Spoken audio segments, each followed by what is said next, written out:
of telling you, the world, that you can find me on Twitter at JBBrisco. That there are more pieces of evidence of that than that the dinosaurs ever existed. We have more sound clips of me being self-promoting than we have fossils in the fossil record. Almost entirely. We have more evidence of me being self-serving than we have that the moon landing was a real thing. Like, we know that I'm self-serving. But also very humble. This is Almost Entirely Sports with Joshua Brisco. I play enough fantasy football. I've been playing fantasy football for coming up on 10 years, which is completely bleeping bonkers. I've barely been potty trained for 10 years. Take the show with you by listening on the Sports Radio 810 mobile app at 810WHB.com or by searching for Almost Entirely Sports wherever you get your podcasts. I'm a dope. Quit listening. Unfollow me on Twitter. This is Almost Entirely Sports on Sports Radio 810 WHB. Just a day or two after the Chiefs' season ended, Andy Reid was asked about potential turnover across the Chiefs' coaching staff. And now, today, not just is there one confirmed exit, but one that we've been waiting for years now, is actually looking somewhat possible. Welcome into Almost Entirely Sports. Apparently, it's coach transaction season. SZN, obviously. I am more than happy to cannonball into pre-draft and free agency talk even as we sit here, not even a full week away from the end of the Chiefs season and a little more than a week away even from the Super Bowl, which, by the way, cat's out of the bag. I heard the promo here today. We are going to be doing Almost Entirely Sports from Radio Row in Los Angeles at least Wednesday, Thursday, Friday. We're flying in on Tuesday, so we got to figure out our Tuesday night plans. We'll cross that bridge whenever we get there. But if you enjoyed a couple of years ago, whenever we were in Atlanta for Radio Row, we had a lot of fun, talked to a lot of great guests. We've had good stretches with the American Century Championship, getting some of our most fun and absolutely just ridiculous interviews and guests on this show. We're gonna have a fun week next week. I'll be in LA, where I've already looked. It's supposed to get to 80 degrees, and this is not me bragging. This is me being worried about, like, I was talking before the show with Rudy and intern Adele. I simply cannot be at Radio Row in February in LA wearing khaki shorts. It can't happen. Or jorts, for that matter. So I'm going to really have to make some wardrobe choices over these next few days before we head out to LA. But that'll be a lot of fun. And maybe we'll get a little bit of a reprieve from just the unending bludgeoning of the reality of the end of the Kansas City Chiefs 2021 season. But we will continue to talk about it a little bit tonight here as well. Jordan Foote of not just this place here, Sports Radio 810 WHB, but also Arrowhead Report, Inside the Royals, all sorts of stuff for the SI Fan Nation Network. And the part of the Crashing the Boards growing empire, which makes great hoodies, because I'm wearing one right now. Told Jordan already, this is already one of my top 5 hoodies, I think, which I do not say lightly. I love my hoodies, and I love lots of them. This one I think is top 5.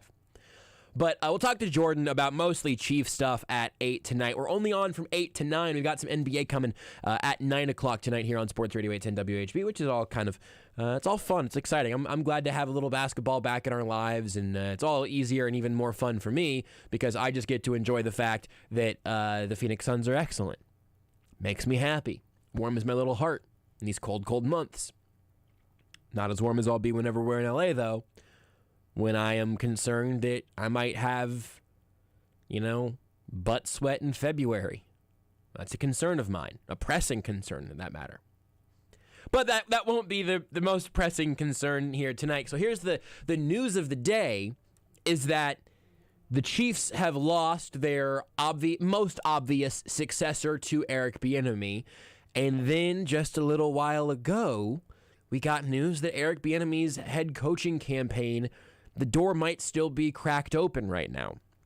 We've seen lots of head coaching jobs be filled. We talked quite a bit yesterday about the lawsuit that Brian Flores is filing and the allegations that he has made. And, in the spirit of giving you all the information, the Giants and Broncos have both put out some pretty forceful statements rejecting some of the things that Flores was alleging.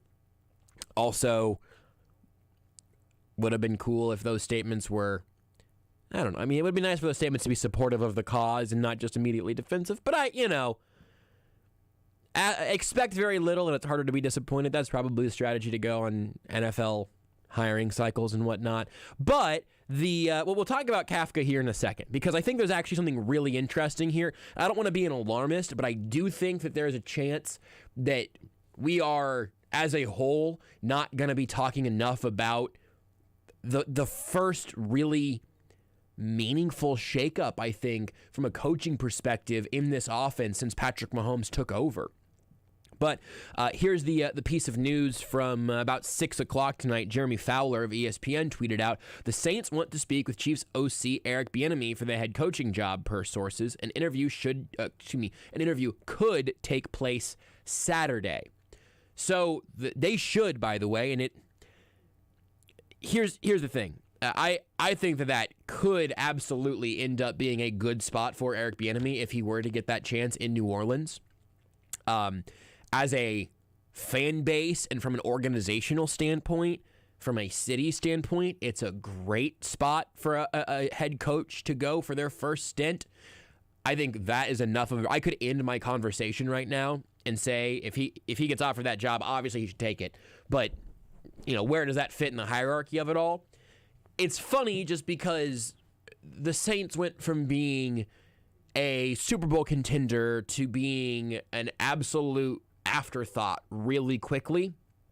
But it wasn't just that Drew Brees retired or just that their salary cap is in a tough spot right now, but it was also that Jameis Winston got hurt. He was playing pretty good football and he got hurt. Now you're doing it with Trevor Siemian and Taysom Hill and everything. It would be a good spot for Eric Bieniemy to get his feet set, I think. Not feet wet, feet set. Although I think both would make sense. But I'm thinking you want to be able to get your feet set as a head coach in an organization that is not going to immediately try to knock you off of them. Houston. You don't want to go be some team's David Culley. Eric Bieniemy clearly deserves to be treated better than that. And I think New Orleans could be a good landing spot. It is not the best that team has ever been left in situationally. It is not the best head coaching job that has hit the market this offseason, I don't think, because they don't have the quarterback. But also, it is an organization that has earned some trust. And that obviously, they had a lot of great winning seasons with Sean Payton. It's not like his job was ever in danger in any way, but they feel like a pretty stable organization to me. And I think if you're a first-time head coach, that would be a great place for Eric Bieniemy to land.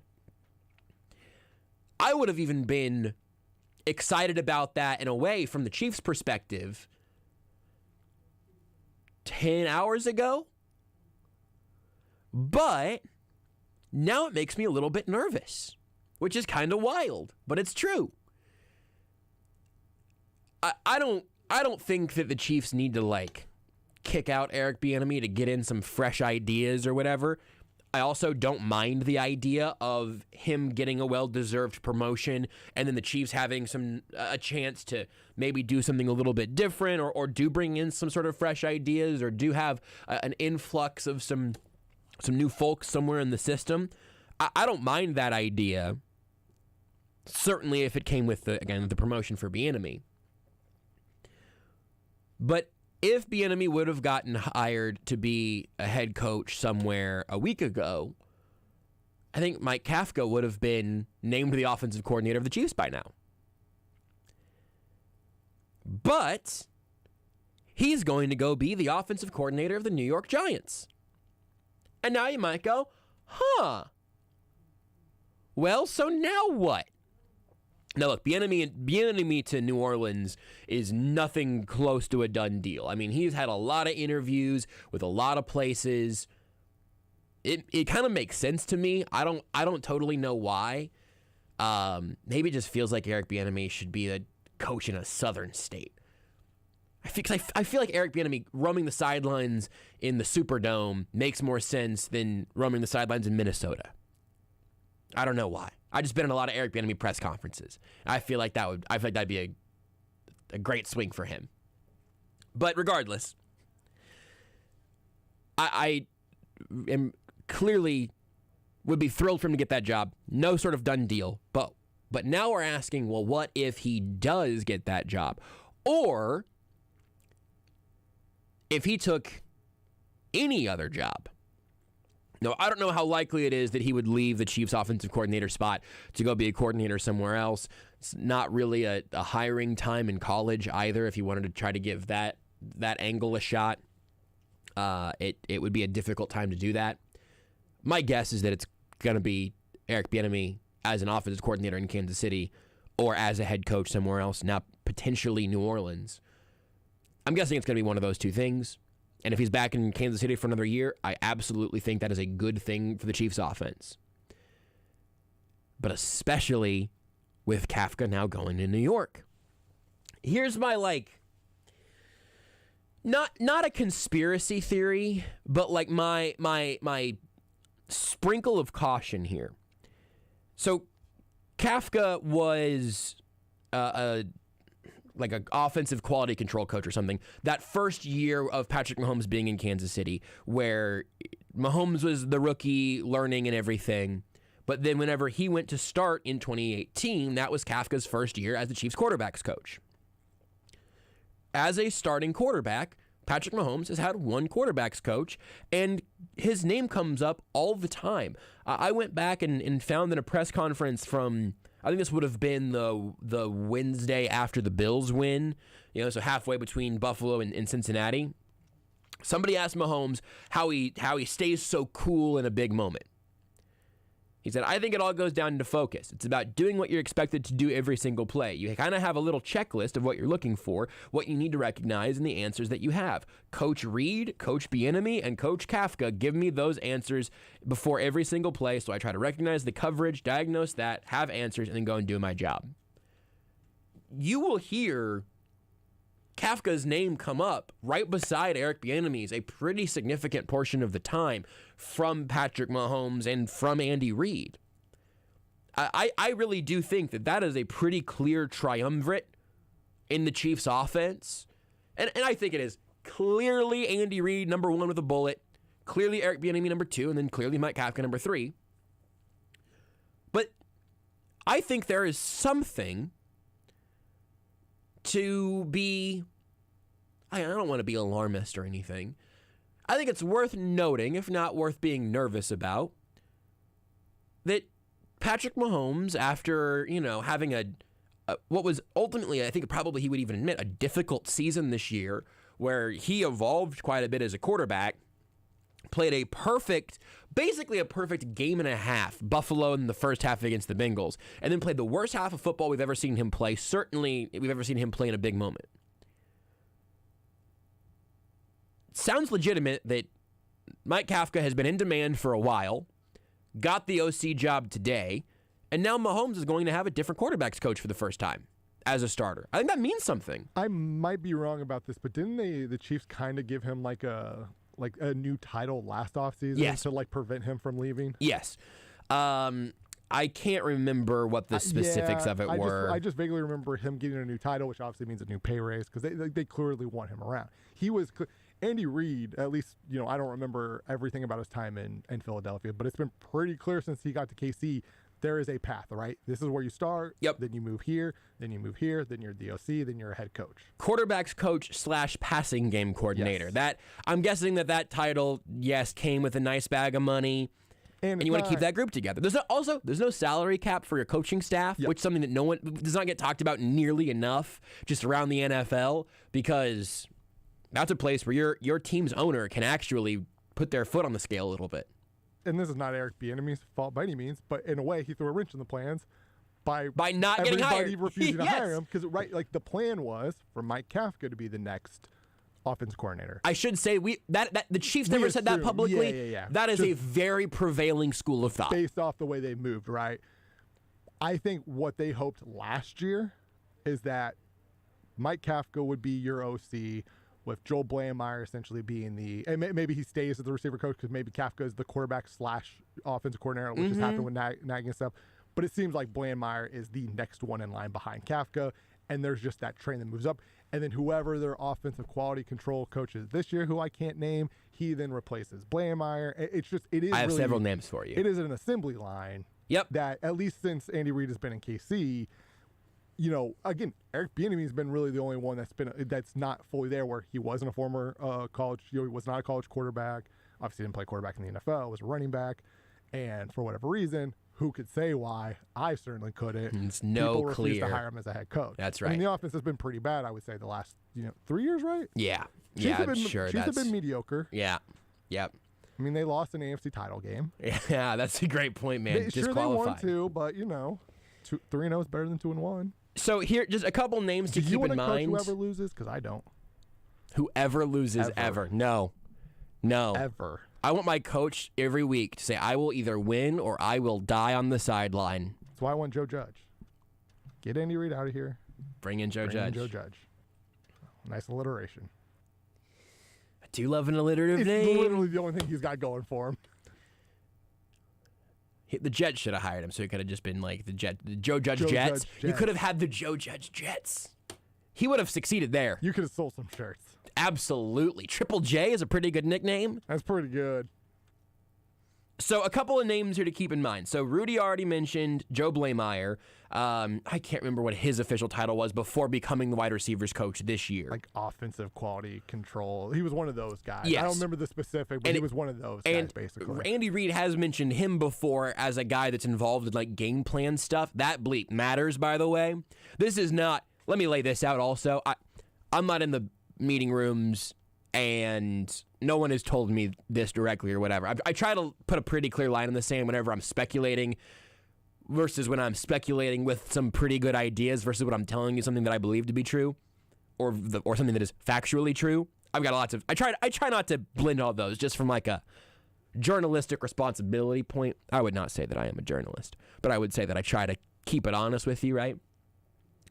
This is me reading between the lines. This is me just knowing what I've heard and seen, just being around. This is not any secret inside information. But quarterback's coach does not mean, how we're going to fine-tune your 3-step drop or your mechanics, right? Again, we're talking that quote from Mahomes has really stuck with me of, you have a checklist of what you're looking for, what you need to recognize, the answers that you have, and he says, Reid, Bieniemy, and Kafka, give me those answers before every single play. In terms of, here's what you're looking for, here's what you're watching, here's what you're reading, here's how you're reacting. A lot of that's during the week, a lot of that's, leading up in the game planning and all of that. It is a multifaceted job. So anyway, Joe Blameyer does seem like a guy that's been rising up those ranks.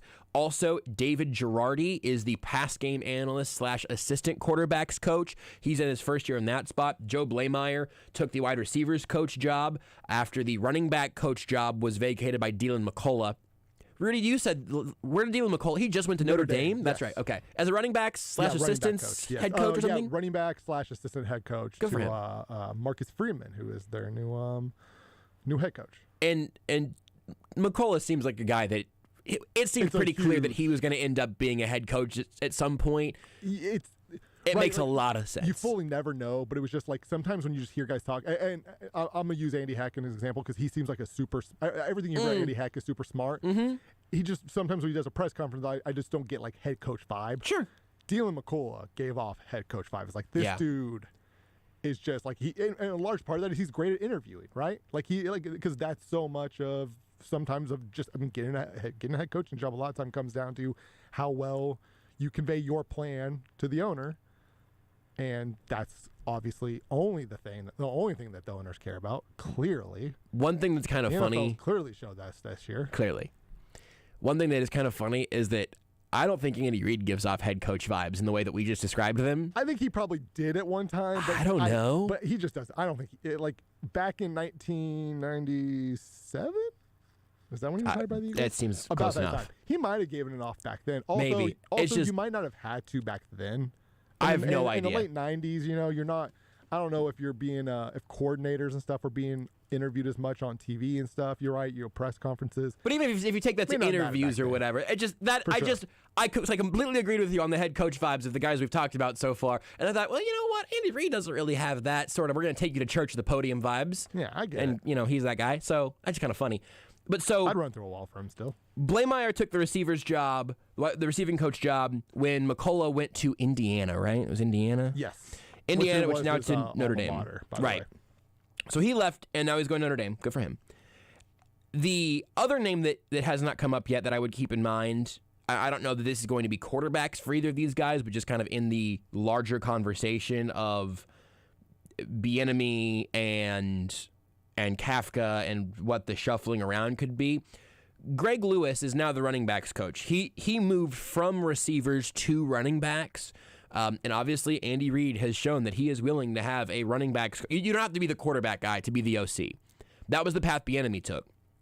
And now Greg Lewis coaches receivers, moves and coaches the running backs.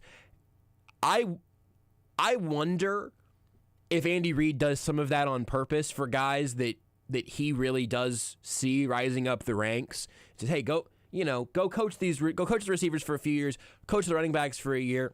Ready to coach Patrick? You ready to be a passing game guy here again? Because again, he's a receiver background. It's not like he couldn't do some of that stuff. Or hey, do you want to come all the way on board and be the OC? That sort of shuffling around internally is stuff we saw them do just last year with Blameyer getting a positional role, Lewis moving from receivers to running backs, McCullough leaving, and Blameyer sliding into the receiver spot. So I think you could see that go around the number of ways. I have not heard much in particular one way or the other, not positive or negative, about David Girardi, but I think worth keeping in mind Greg Lewis's name, Joe Blameyer's name, David Girardi's name as guys that are currently in-house in that position. Now, the question is, if you look at Eric Bieniemy potentially leaving for New Orleans, then all of a sudden I think you start seeing dominoes fall, Jenga blocks coming down,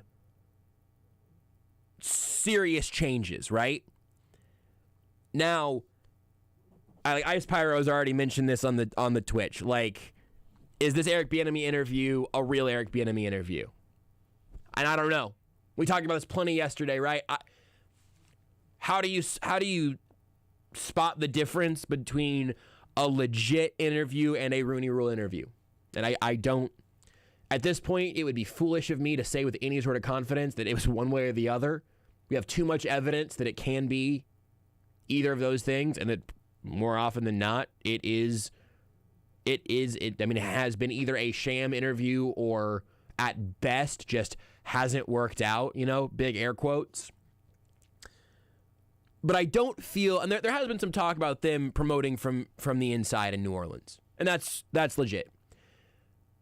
But it doesn't feel like that's an open and shut case, nor that they have a lock and key, surefire Brian Daboll that seems pretty much telegraphed for that spot.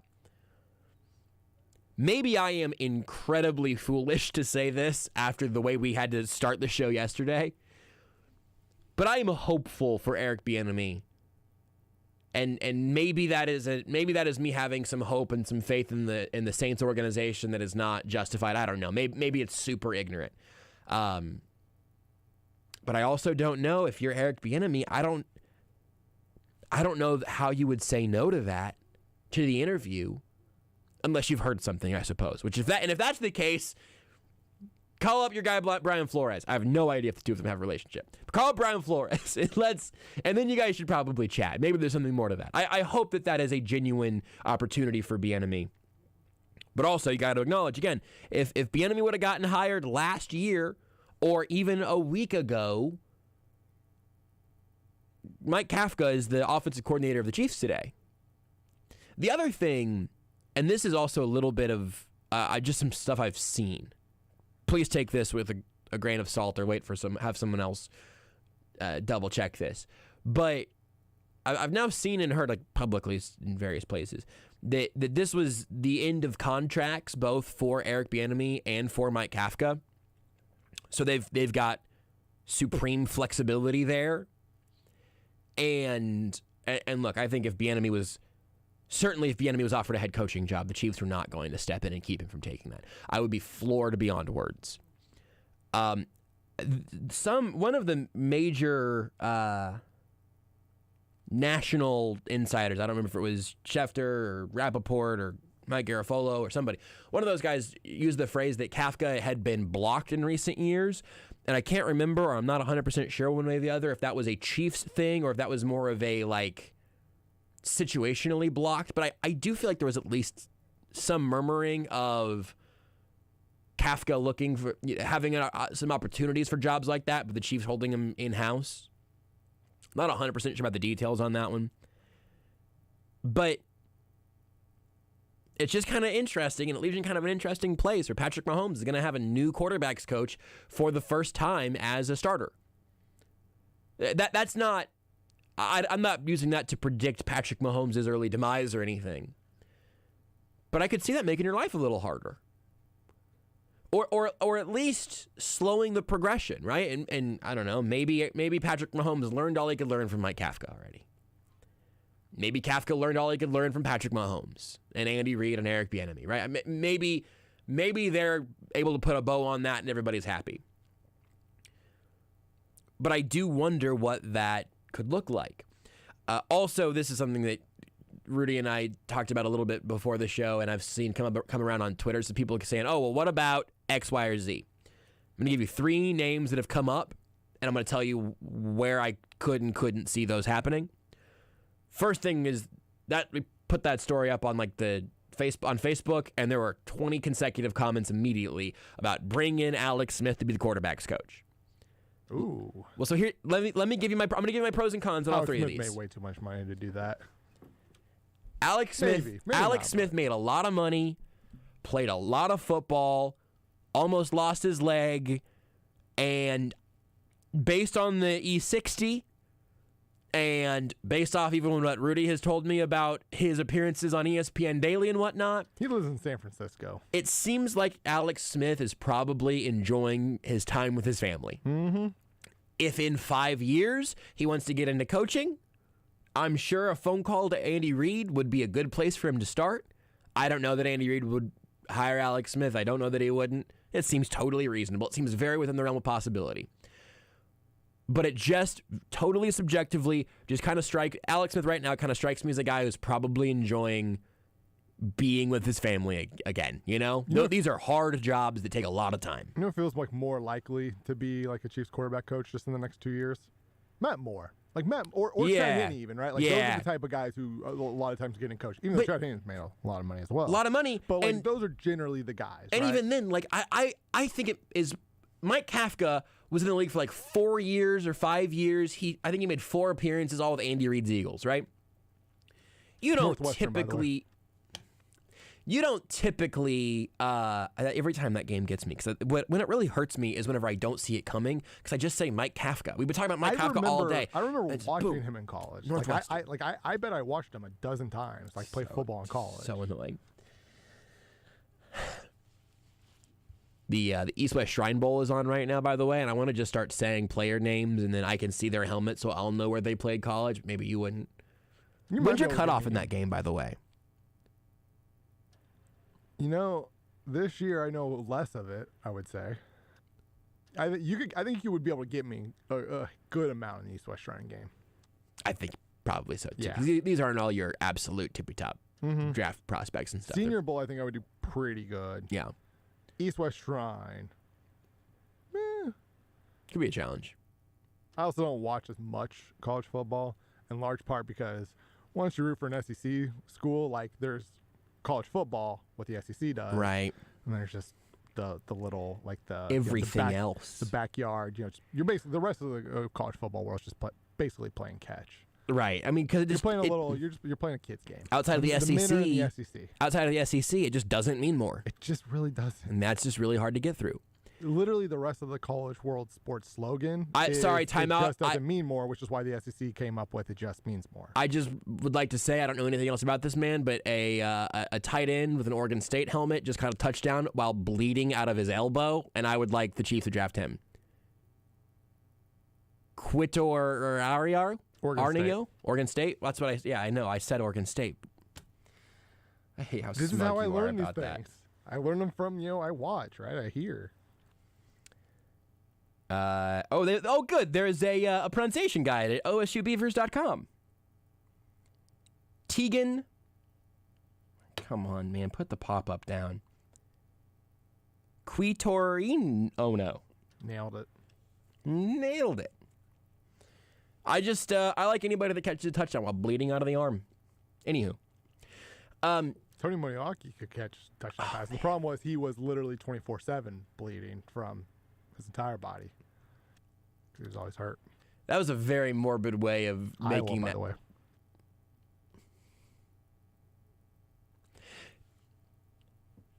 Alex Smith coming back to this team would be a wonderful story. I'm going to try to not say the names of anyone who played college football or even went to college. High school graduates only for the rest of this segment. You didn't go to high school, Josh. You were homeschooled. Doesn't count. Not the same way. Not the same game. Boy, you're gonna have a chance to nail it a bit later, and I'm afraid that you're gonna. Who I know where he went to high school. One time I used to know Aqib Talib because every Monday Night Football he would say his high school and not where he went to school at, and obviously I know he went to Kansas. I don't remember it now, but who? Aqib Talib. Kansas. Nailed it. So if that former quarterback who wore number 11 when he played in Kansas City and then went to Washington and then broke his leg. Alex Smith's name. I'm not going to say it anymore. That's true. You only get one shot. Okay. Once, yeah. So if Alex Smith was to come back, that'd be awesome. That would be fun. I don't expect it to. And my hunch would be, especially if Bieniemy is still around, that Colorado.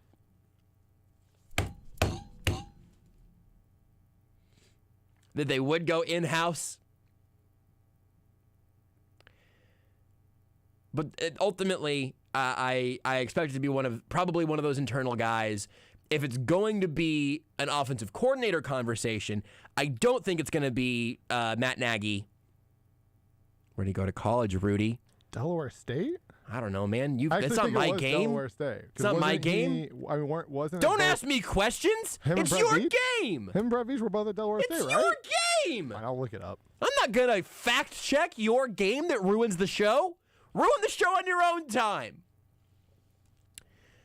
But Matt Nagy, I do think is probably going to want a job somewhere. I'm a failure. It's just Delaware? It's just Delaware. That's what I thought. University of Delaware, not Delaware State. Put yourself in timeout. Joe Flacco went there. Yeah. Blue Hens. My cousin went Maybe to Delaware. that's my game. Maybe you say Delaware and then I say the mascot. The reason why I got mixed up, I actually had a cousin play football at Delaware State.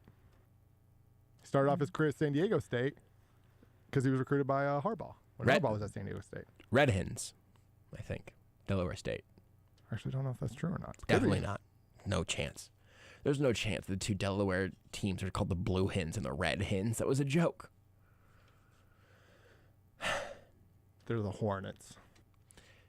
So, if the Chiefs had to do something about offensive coordinator in a pinch and they lose Nagy and if Bieniemy were to go to New Orleans, just super hypothetical territory, Matt Nagy would probably make some sense because you'd have to promote from the inside by 2 spots. Andy Reid's happy to promote from the inside. BYU. I wasn't going to do it. I was prepared for it earlier. Doug Peterson, I think, is too close to getting a head coaching job at this point again, it seems like. He doesn't know where Doug Peterson went to college. Don't know where Doug Peterson went to college. I don't think he'll be back. I think Nagy would probably like to get an offensive coordinator job somewhere. It would make sense. Don't curse. Hey, Rudy, don't curse because your mic's still on, buddy. Oh, is it? Sure is. Are you sure? Sure was. Okay. It's a weird skill that I have that I don't know how I got. That's the sentence I was going to say. I just wanted to make sure, man. No, it's smart. Those hot mics. I just didn't want you to say. To be fair, I hit the off button multiple times, but yeah. That's the reason why. Like every now and then people are like, why do you hit it like 5 times whenever you're trying to turn your mic off? Well, that's why. Sometimes it doesn't work quite right. Got it that time. On that time, it legitimately took the second time. Yeah. But I heard the first one first, and then the second one, I got it. The second one, I got it. Yeah. Nope, we're still on. Still there. Are we good? Nope. Can you hear me? Yep. Okay, that's 2. 3. Can you hear me? Yep. Nope, you're gone. 4. What's 4 times the that charm. Mike is still Louisiana on. Monroe, by the way.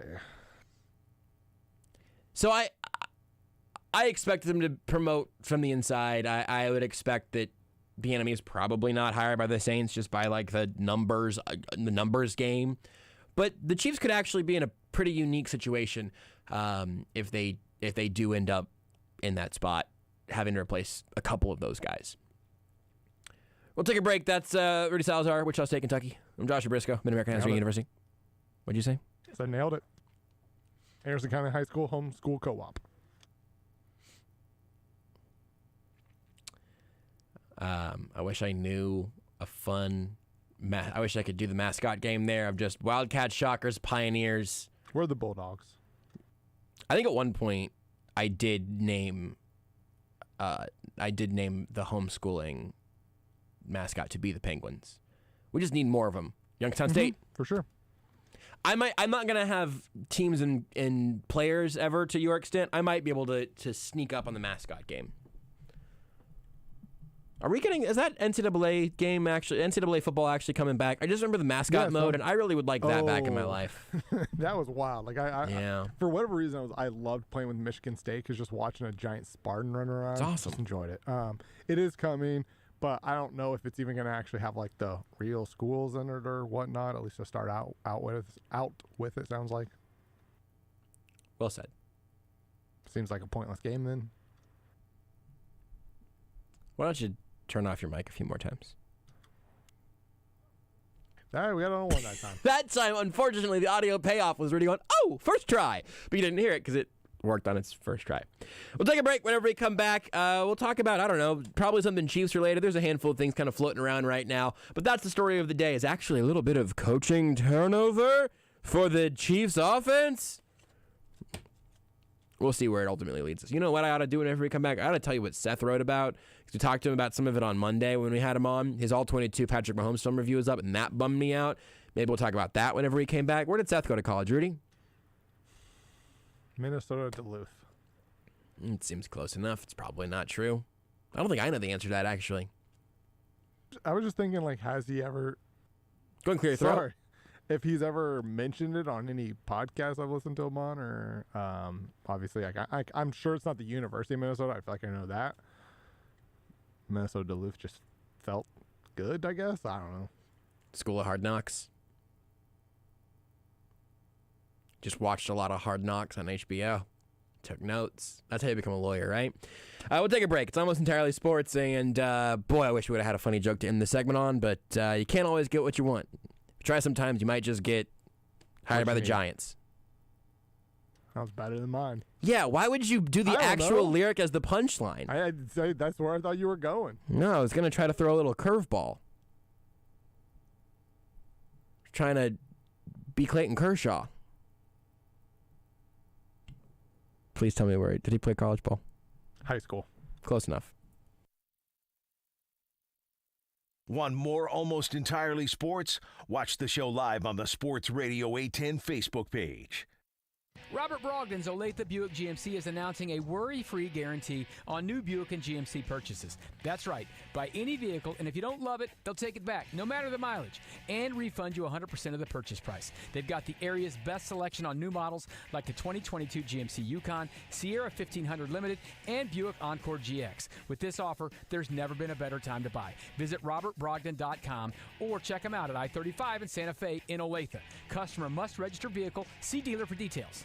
With PatriotSoftware.com, accounting and payroll, keep your time and money. Mike Capel here, serial entrepreneur. Doing payroll is no longer a headache for our customer, Jeff. I've used various payroll providers in the past, and none can hold a candle to Patriot Software. Their software is ridiculously easy to use. The support staff is knowledgeable and courteous. I am very excited that Patriot Software files my tax forms for me, not just providing the forms like other payroll companies do. As a business owner, managing payroll has been a long-time headache that I no longer struggle with thanks to Patriot Software. I definitely rate your company 5 out of 5 stars. Go to patriotsoftware.com to get your payroll pricing for up to 100 employees. Use promo code RADIO and get 2 months of payroll processing free. That's patriotsoftware.com. patriotsoftware.com. Accounting and payroll. Keep your time and money.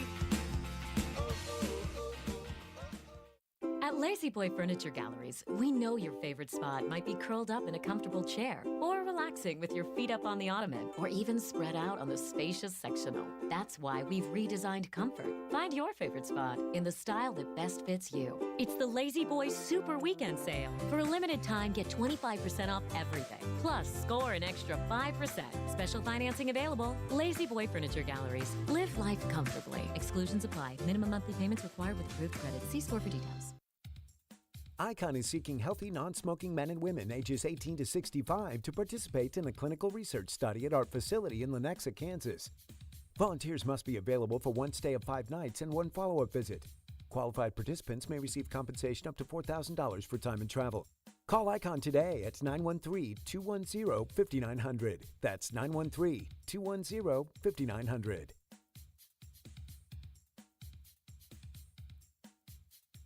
Tonight on the NBA on ESPN Radio. Pass out on top, Reggie Jackson. Same spot where he's hit 2 threes and make it 3 in a row for Reggie Jackson. It's the battle for Los Angeles when Anthony Davis and the Lakers go head-to-head with the Clippers. On the end line, he hit it! Davis clutched, leaned back, and knocked down a dagger. The Lakers and Clippers. Live coverage begins tonight at 9 on Sports Radio 810 WHB. For 11 years, Breaking the Norm has presented the best and most uplifting stories in sports, entertainment, and business, and we wouldn't be here without our amazing partners and you, our faithful listeners. Your stories of life change, loving others, and inspiration keep us dedicated to making a difference in the world, one story at a time. Tune in Tuesdays at 4 p.m. on ESPN Kansas City 94.5 FM and Saturday mornings at 7 on Sports Radio 810 WHB for something good, something positive, and something real on Breaking the Norm.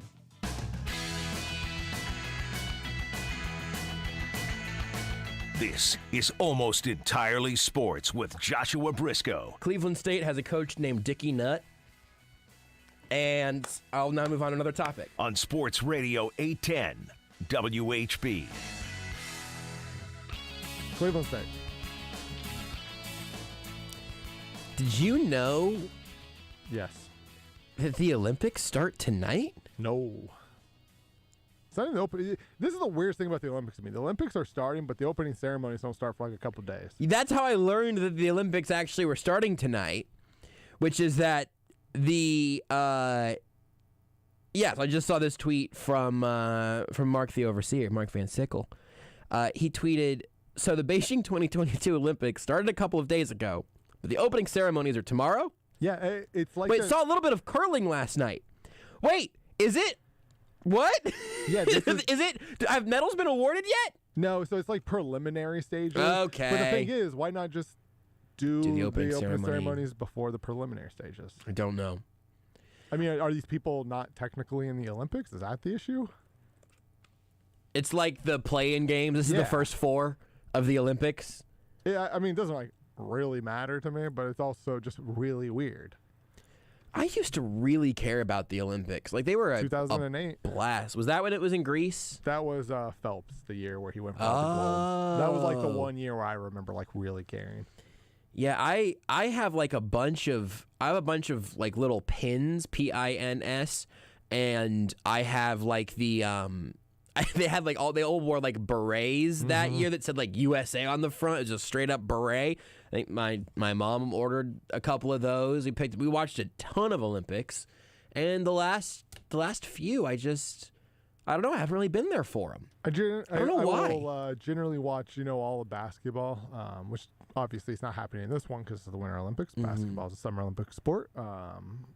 Which Winter like Olympics, it's indoors. They could play it whenever they want. Really good, yeah. But Winter Olympics, yeah. I mean, I don't know if I've ever watched too much of it. Like, I feel like anytime I do watch the Winter Olympics, it was like my only memory of the Winter Olympics was in college watching curling with friends because it was like it just felt like the time to get into curling, right? It's on 41 right now. Yeah, you're 19.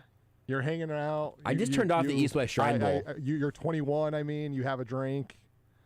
Sorry, I stepped on that. I didn't realize that was a bit. I mean, it wasn't intentionally, and then I realized, I can make a bit out of this. And you're just like, hey, what do we do? And it's like, hey, let's curling's on. Yeah. Go Swedish dude. In curling, you got to just root for the loudest pants. And then we all decide that we could do this. Let's become professional curlers. Oh, man, I'm so glad you mentioned that. I got an email. I almost replied to it. To be on the U.S. men's national curling team? Pretty close. I got an email that there's like a curling center opening up somewhere around here. And they were like, hey, if you want to like come cover it at all, they'll also give you like a free class or something. I've been kind of intrigued by curling. Have I ever told you it's not the most like fascinating story? There's really not much to it other than just the basic details I'm about to tell you. Good tease. Because I know. Hold on, don't turn your dials yet, folks. We got Jordan Foote in 10 minutes. Here's Rudy's worst story. It's not my worst story, but you know, like when we do headlines, and you get a headline where you're like, I don't need to know more about the story because the headline says it all. Absolutely. The headline of this says it all. One time, I was home for college one summer. I was probably 20. Went to the gas station at like 2 a.m. in Garnett because I needed an energy drink. And there was a traveling rugby team there. The coach looked at me and said, you'd be really good at blank position. And he was like, don't you think he would make a good blank position? I don't remember what the position was called. And they spent like 10 minutes trying to recruit me to, this is the part where it gets a little weird, to get into their van and drive to Tulsa to be in a rugby match. That weekend, when I had never played rugby before, they were just like, yeah, man, we'll teach you on the way. Like, you can do this. You're 20 and 6'3" or whatever. Yeah. I mean, I get it. They just all they saw me doing was standing. If they had seen me try any sort of athletic feat very quickly, they'd been like, you know what? I don't think you're cut out for this. I've been like, I'm not. I tried to tell them, you really don't want me. Trust me, man. I'm not a rugby player. I'm a softie. The thing that really gets me there is that I'm scared of spiders. It's the idea that you were just at a gas station at 1 a.m. and they wanted to pull you into their van and leave. Mm-hmm. Like, you might have barely dodged being kidnapped. Or having to play rugby. Even worse. I just don't know that there's ever been a point in my life where I would be, if you caught me at the right time, where I would just get in a van and go join a traveling rugby team. I mean, like, give me a day to get my affairs in order, because I will perish. Let me write my last will and testament, because I will die on that rugby field. Yeah, like, I felt relatively safe from like actually being like a kidnapping, because like there's 2 coaches and 12 kids. It wasn't a Bishop Sycamore situation. Yeah, right. Yeah. Like they were clearly just like a club traveling, rugby team. I think from KC or something like that. So like I felt safe that I wasn't actually about to be kidnapped and taken to a cult. A rugby cult. But like it was just super weird. It's like, man, yeah. I just came in here for an energy drink. What is happening? And you almost left with a dream. What could have been? Only regret I've ever had in my life. Could have been something in rugby. That is wild. Hallowed United States rugby tradition. I don't think that there's. I think if someone showed up in a van and they said, "Hey, we're about to go," and it wasn't a sketchy looking van. It looked like a van that like a club would be taking to a rugby meet. But they could say they're taking it to a big pile of gold coins that they found, and they would like you to come and just scoop up a bag for yourself. I'd fall for that. But I mean, probably. Yeah, we're gonna go catch the leprechaun from Lucky Charms. We're gonna go steal his Lucky Charms. Back then, I would have been like, you know what? I don't need that. I got my whole life in front of me. Right now, yeah, I'll take that chance. But it's just like, I don't know that there's anything that you could say to me in any context where we're just like, hey, you want to leave your life behind and go on the road with us in a van? But I don't know, like, McElroy brothers. That would be a pretty good argument, but I would be like, well, can I? No, Josh, you have 5 seconds. Can I call my mom first? No! You are allowed to get your diabetes medicine because that's important. That's the thing. It's like, hey, get in the van. Or it's like, well, I left my insulin at home. You don't need insulin to play rugby. So I guess the answer is going to be no for me, dog. Rugby's the natural insulin. Or so they say. Yeah, they do say that. I had doctors telling me that for the last several months. There's like, listen, poke yourself with a needle or play rugby. It was your choice. You have 3 paths here to keep your blood sugar under control. You can stop eating carbs, you can start taking insulin, or you can play rugby. And just choose your own adventure, you know? I like to mix it up. You know, I mean, I eat pretty low carb now for the most part. Sometimes I will, you know, actually take some insulin. And sometimes I will, you know, have a big bowl of pasta. And then I just go around the neighborhood and start banging on doors and begging people to come play. I go, please help me. It's an emergency. Like, what do you need? Like, oh, my blood sugar is 400. Like, oh, God, is that bad? Yeah, it's really bad. Oh, what can I do? Come play rugby with me. What? Please, I'm dying. Please tackle me! I'm gonna call the police. Let's have them tackle me. Someone tackle me. That's the real natural rugby. Baker Mayfield likes to play that. Oklahoma and Texas Tech. I have an overinflated football or a flat basketball. I need someone to hit me in the face, and I'm gonna throw it backwards. It's a medical emergency. Well, it's a shovel. You don't throw it. I wish I had a shovel. I wish I had a shovel somewhere in here. I have one in my car. You gonna go grab it? I took the 810 shovel with me just in case I needed to dig myself out of my apartment complex. That's good. Because they said if they pile up snow behind your car, they're not responsible for it. I was like, great. I don't have a shovel. Yeah. Left it behind in my last place because I thought to myself, I don't need a shovel in an apartment complex. Apparently I do. I need to return that shovel. I don't think that we've done a very good job so far giving intern.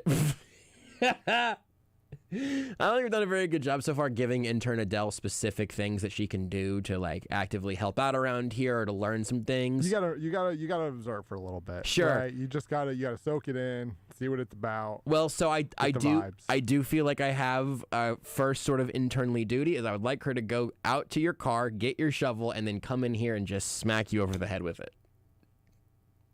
Certainly any time you tell me where Priest Holmes went to college. No. Where did he go to college? Are we sure it wasn't a school that started with an I? I think it was a school that started with an I. I'm not going to help you on these ever. Indiana. No. Do you know? Yes. You're going to hate yourself. You're going to hate yourself. I'm gonna, aren't I? Yeah. Oh, you really boy. are. Oh, boy. You're going to thwack yourself over the head with a burnt orange shovel. University of Texas. Yes. Definitely wasn't told to me by our intern, who apparently knew this and I didn't. Before you said the burnt orange thing. Is that where Larry Johnson went? Just kidding, Penn State. Jamal Charles also went to Texas. He did. Ricky Williams and Cedric Benson. Ricky Williams went to Miami. No, he didn't. What? Ricky Williams played at Texas. Like, he played for the Dolphins, but he I thought he stayed in Miami. No, all right. University of Texas. Don't come at me. You didn't know where Priest Holmes went to college. I thought Ricky Williams went to Miami. It's too late for us to take a break now, audible. right? You're calling an audible? I just wanted one funny joke to end the segment on. Now we've all shown our rear ends just for everyone to see. Stupid. Frank Gore went to Miami. So did Willis McGahee. So did The Rock. He did.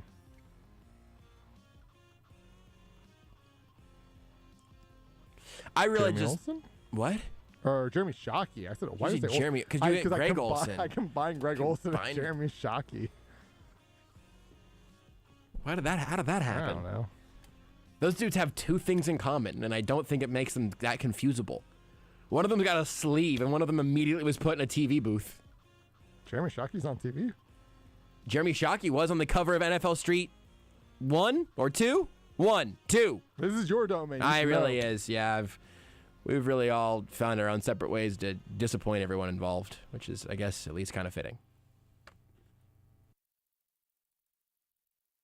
Joe's Kansas City Barbecue has made their New Year resolution, and it's to serve more barbecue. That means more competition meats by the pound during playoff football and basketball watch parties. That means more curbside pickups when you order on the Joe's Kansas City app. That means shipping more Joe's Kansas City Barbecue anywhere in the nation to your friends and family. And that means more catering meetings and events at the Joe's 180 room in Olathe. Check out all Joe's can do for you in 2022 at www.joeskc.com. It's Tango Day, everybody. Follow after me and step and bet and slide and dip. That's tango. Why is Ice T leading our tango class? It's probably the heart-shaped Honey Nut Cheerios. He found out they can help lower cholesterol. Now he's having fun taking care of his heart in all sorts of new ways. Let's see those hips move, people. Hurry and get your heart-shaped Cheerios. They're only here for a limited time. Hi, I'm Jordan, president of Digital Lagoon, a web and design agency. This year, I'm proud to be celebrating 25 years in business. Here at Digital Lagoon, we can provide you with a strategic digital marketing strategy. With the implementation of social media, SEO, and online advertising, these programs are proven to improve your website traffic. Let us collaborate with you to structure a plan and cut through the digital noise. Check us out at lagoon.com. That's lagoon.com.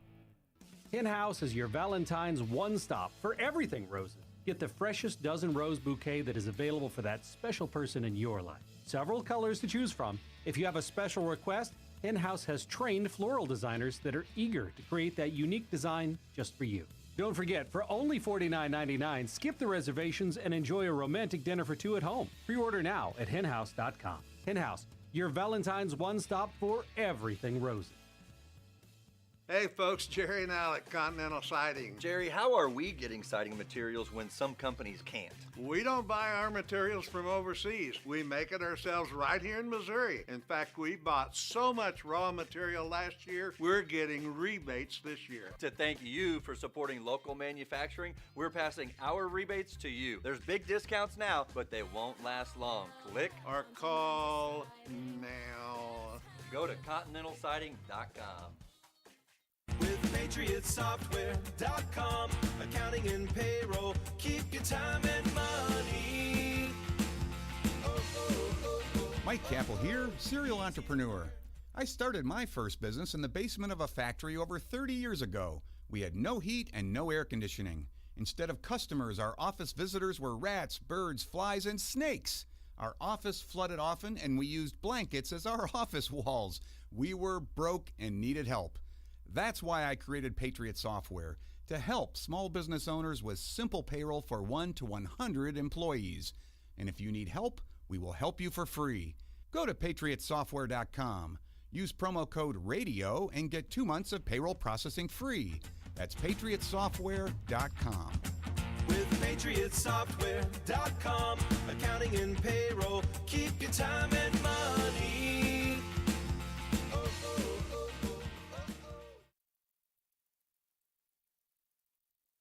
Icon is seeking healthy, non-smoking men and women ages 18 to 55 to participate in a clinical research study at our facility in Lenexa, Kansas. Volunteers must be available for one stay of 15 nights, 16 days, one follow-up visit, and one phone call. Additional eligibility criteria applies. Qualified participants may receive compensation of $7,750 for time and travel. Call Icon today at 913-210-5900. That's 913-210-5900.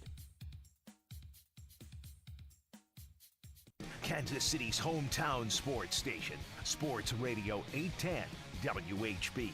And the best team and the smartest team all around won today. He was trying to move around like he does and make plays, but I could have given him better plays to work with. Definitely disappointing with this group of guys that we have. We expect to be in that game and to win that game. When you want the latest on your favorite teams, tune into your hometown radio station, Sports Radio 810 WHB. Kansas City's hometown sports station, Sports Radio 810 WHB, Kansas City. At Robert Brogdon's Olathe Kia, they're so confident in their new vehicles, they're offering a 90-day money-back guarantee with no mileage restriction. From the 2022 Kia Telluride to the 2022 Sportage or Soul, get what you absolutely want or return it if it's not right for you. Plus, all new Kias are backed by a 10-year, 100,000-mile warranty. Drive with confidence in a new Kia from Robert Brogdon. Shop OlatheKia.com or stop by. Just a short drive from I-35. Customer must register vehicle. Warranty is limited powertrain warranty. See Kia.com or retailer for details. Get organized with Dakota Shelving at Menards. Dakota Shelving has the perfect storage solution with a variety of sizes and 8 attractive finishes. Right now, an 8-foot-long, 11 3/4 by 3/4-inch shelf is just $9.99 after $5 rebate. Keep your space tidy with Designer's Image Cube Storage Organizers. Get an 11-inch fabric drawer free after rebate now at Menards. Savings are mail-in rebate. Some exclusions apply. See store for details. Save big money at Menards. Susan, it's so great to finally be able to get together again. Oh, it sure is. And I really appreciate you picking up the bill. I'm happy to. I've got the extra cash. Since we've all been driving so much more again, I've been using Get Upside, the free gas app that pays you cash back for every gallon of gas you buy. Wait a minute. Are you saying you actually get paid cash when you buy gas with the Get Upside app? Yes, I get real cash back every time I buy gas. Does that actually add up to anything? I'll make $200 to $300 this year. Wow, that's serious extra cash. I'm downloading the free Get Upside app now. Download the free Get Upside app now to earn cash back every time you buy gas. Use promo code RACE for 25 cents a gallon or more cash back on your first tank. You can cash out anytime right to your bank, to PayPal, or an e-gift card for Amazon and other brands. Just download the free Get Upside app and use promo code RACE to earn 25 cents a gallon or more on your first tank. That's code RACE. Are you losing your hair and feel like you don't know what to do? We are here to help you. Hi, I'm Dr. Spencer Egan with Acentus Hair Restoration. We can help you get your hair back using state-of-the-art robotic hair transplant technology. At Acentus Hair Restoration, we care about maintaining the hair you have and replacing the hair you've lost. Book your free consultation for a personalized plan and feel like you again. Call 913-914-5975 or visit kansascityhairtransplant.com. Okay, real talk. Think you're too cool for Valentine's Day? Well, let me tell you something. She probably wouldn't mind getting a little box from Shane Company tied with a burgundy bow. So, be that guy, the one who shows up with a gift that'll take her breath away. Want to say, I love you more every day? We've got the perfect gift for that. Or maybe you just want to say, I've got a crush on you. We've got a gift for that too. Whatever you choose, she'll cherish it forever, and she'll think about you whenever she wears it. With our awesome selection of fine jewelry in every price range, you'll easily find an amazing gift. Necklaces with colorful gemstones, stylish earrings, bracelets, and rings crafted to the highest standards. And don't worry, we'll make it easy for you. Come in or visit us at shanco.com. Our friendly team of knowledgeable jewelry consultants will help you find the perfect Valentine's Day gift. Let's be real, you can't go wrong with a gift from Shane Company.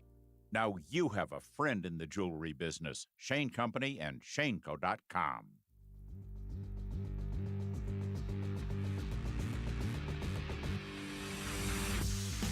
This is Almost Entirely Sports with Joshua Brisco. Anyway, thanks again to Jordan Foote for joining us last segment. Sneeze emoji, sneeze emoji, sneeze emoji. On Sports Radio 810 WHB.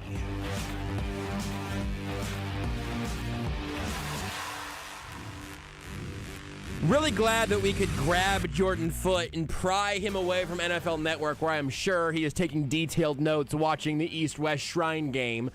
It actually seems like there's a decent chance that he has been keeping an eye on that. 8-0 West right now, just so everybody knows. I know significant amounts of money being placed on this, I'm sure. Who had the touchdown? That guy bleeding out of his elbow. Oh, yeah, that's right. Oregon State. You can hear Jordan Foote, several places now here across Sports Radio 810 WHB. He works here, and you can see him on our socials and see him all. He's doing all sorts of things here at 810. Plus, you can read his work at arrowheadreport.com, as well as Inside the Royals on both of those, are part of the Sports Illustrated Fan Nation Network. Jordan, are you currently doing any sort of advanced scouting of the East-West Shrine Bowl? I will have you know, I was watching dodgeball at the Pro Bowl instead of the Shrine Bowl. I was watching Max Jones dap up Tyreek Hill. It was kind of cringeworthy. I don't enjoy the Pro Bowl festivities very much. That might make me grumpy old man yelling at cloud or whatever. Mm-hmm. But it does. I haven't watched very much of the Shrine Bowl festivities. I've been slacking a little bit. Last year I did that whole 100-100 thing, and I've been trying to get my my black market tape watching done as much as I can, but this year not quite as much. Yeah, mercifully, because that was a thing that only an absolute sicko would do. So I'm glad that you've left that in the past. To be fair, I think he is saying he wants to do it. He just doesn't have the time. Yeah, still this is true. Sick. Yeah, I mean, no, offensive. Jordan, challenge yourself. Do 150 in 150 days. Better yet, do 150 and 100. Ooh. I think I'm past the 100 days, though. I think I need to, like, if I started tomorrow, I think I have enough knowledge to, like, do probably my first 20.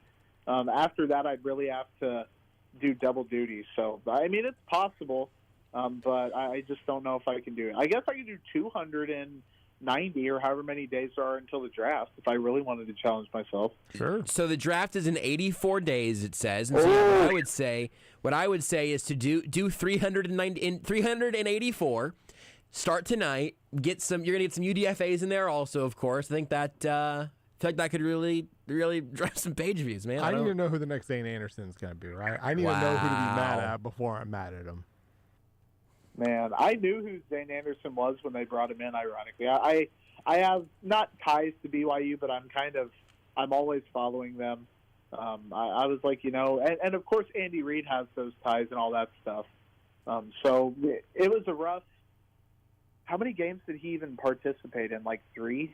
I don't know. I was going to try to find this guy for Rudy, and then I found that BYU has a quarterback named Baylor Romney, and then also Gunnar Romney. Presumably they're related. That just feels right. Yeah. I mean, it all comes full circle, Josh. It all comes full circle. Here's the news of the day where we started the show. What are you making right now of Mike Kafka going to the Giants, and then a few hours later we get the news that the Saints are apparently interested in Eric Bieniemy? I love it, man. I think it's great. I like seeing people progress and leave places and go find bigger and better things. It's all about advancement. With that said, if you're the Chiefs, you're not – they can say all they want that they're absolutely thrilled. And they can be thrilled that, their children are out of the house now and they're empty nesters or whatever. But it's a business. Mike Kafka is good at his job. Eric Bieniemy is pretty darn good at his job. Those are two guys that potentially the Chiefs are at least going to have to replace one of them, if not two. And at this point in the offseason, the reason I'm so optimistic, I think, about the Bieniemy thing is that a lot of coaches have already been hired. The Saints have already interviewed minority candidates, so it's not like they have to fulfill the Rooney Rule requirement or anything like that. They have legitimate interest in Eric Bieniemy, which is great. It's great for him. It's great for the Saints. I think he'd be a good fit there, not only culturally but as a head coach with that team. They have good talent. Obviously, the quarterback position and the cap situation are both major question marks. I think they'll be able to figure out both of those if they really, really need to. But it's a good spot for him to be if he ends up going there. They said Saturday, right, for an interview? Yeah. It's good. And the Chiefs, if he leaves, are going out to figure some things out. Andy Reid will probably be calling almost all of the plays unless he has someone in mind that's ready to roll and knows the offense. It's going to be difficult, I think, but I couldn't see Andy Reid bringing in some guy off the street and then in July or August or whenever giving him a legitimate role within the offense in terms of play calling. And maybe we still to this day don't know exactly what that split was. And people would say they had the conspiracy theory, Bieniemy called this game, then Reid took over. But then when Reid said he was calling the plays and the offense struggled, people wanted to blame Bieniemy for it. We don't know exactly what was happening. We're not in the building. We're not in that locker room. But it's good for him. Sean Payton was one heck of a coach. Those are huge shoes to fill. And then for Mike Kafka, if he can fix Daniel Jones, he deserves a head coaching job somewhere. That is a very, very, very, very tall task to rein him in somehow and get him to succeed as a quarterback. I'm floored that they decided to bring him back for another year. I'm also kind of excited because he's like chaotically fun to watch, I think. Yes. But I'm excited for both of them. Hopefully Bieniemy does get hired. We can talk all day about how much he deserves it and all that good stuff. We do talk almost every day about that. But I'm really excited for both of those guys. I mean, you touched on it a little bit here, and then I do want to circle back to Chiefs-Bengals, so we'll get to that. But I am kind of – I don't want to be alarmist. I don't want to, like, tell everyone that the house is on fire or whatever. But if they were to end up in a spot where Bieniemy and the OC in waiting were to both leave in one offseason in sort of unexpected order, that creates a couple of gaps. Even if you do have Greg Lewis or Joe Blameyer, one of those guys, be able to step into one of those roles, are you going to have two open spots fulfilled in-house? Do you go out of the building and, I don't know, is Matt Nagy on the table for an OC job? Any of those things. But also, even if it's just a quarterback's coach, it's going to be the first time that Patrick Mahomes will have a different quarterback's coach as a starting quarterback. And again, I don't think that we're going to see any sort of regression or anything like that. But I do wonder if that isn't just a wrench kind of thrown in that whole process for those guys. Reed and Bieniemy and Mahomes all have given Kafka plenty of credit at various times over the last few years. Yeah, no, that's completely fair. Especially with Patrick Mahomes, man, he had a ton of change around him this past offseason. He had the new offensive line. He had the surgery. He had Sammy Watkins depart. It was a long time coming for him. He learned quite a bit throughout the year. Apparently still has a ton left to learn given his playoff performance, which we'll talk about that, I'm sure, at some point. But it's never ideal for an organization that thrives on consistency like the Chiefs do and continuity and having those same guys in the building to have to bring somebody in. And that's not to say that the Mike Kafka replacement can't be better than Mike Kafka or the Eric Bieniemy replacement can't be better than Eric Bieniemy. But on the flip side, those odds are relatively low, and the odds are higher that there are going to be growing pains. And the Chiefs aren't the type of team where they need growing pains. I wouldn't even call 3 and 4 growing pains like earlier this season. I think it was just a lot of external factors working against them, and they figured some stuff out. Everyone was making fun of the Buffalo Bills for losing a lot of like prime coaching candidates and saying, "Oh, the Bills' downfall is going to happen." Twitter was kind of ablaze with stuff like that with the Chiefs, thinking that Andy Reid and Patrick Mahomes couldn't handle some shuffling, and I think they can handle some shuffling, but like I said, it's never ideal to go into OTAs, go into training camp. Not only are you trying to learn the personnel and learn that stuff, you're also learning personnel from a coaching perspective too. Yeah. You mentioned that we'd get here. Let's just get there now. There are plenty of places where you could spend some time in looking back at Chiefs Bengals, but you mentioned specifically Patrick Mahomes. Let's start with that section of it. What happened? It was, I think, the most confusing quarterback performance. And I've seen in my short 23 years some really confusing quarterback performances. The most confusing of my life. He started off so good. I even had a tweet that I'm surprised didn't get tagged by Old Takes Exposed or anything that said, this is the best quarterbacking you're going to see. Like, it's up there with 2011 Aaron Rodgers, prime this guy, prime that guy. His pocket presence is great. He's making good decisions. He's accurate. He's running the ball. This Patrick Mahomes in the Bills game and early in the Bengals game, best quarterbacking you're going to see. Like, this is peak quarterback play. Promptly followed that up with, this is about the worst quarterback play you're going to get this side of Nathan Peterman. Like, it was, he looked like a rookie in his first playoff game, man, to be honest with you. He didn't look like he was comfortable. He was forcing things. He was passing up on open receivers. His accuracy was bad. He was a shell of himself, and there was always the possibility that he would have all the all-time greats, and this is kind of the annoying part, I think. People act like, and I don't really try to get caught up in this GOAT trajectory type business. He's never going to win 8 Super Bowls or 7 or however many Brady has, I don't think. His work is going to be cut out for him in that regard to be not only in the conversation but also have that title. They acted like he's doomed because of one bad half. I'm like, man, you look at Peyton Manning was a historically subpar playoff performer relative to his regular season performance. Brady has had 15 subpar playoff performances, I think, stat-wise and watching the game, where there's been a crazy defensive play or the running back busted off the long run or tuck rule, random things throughout his career.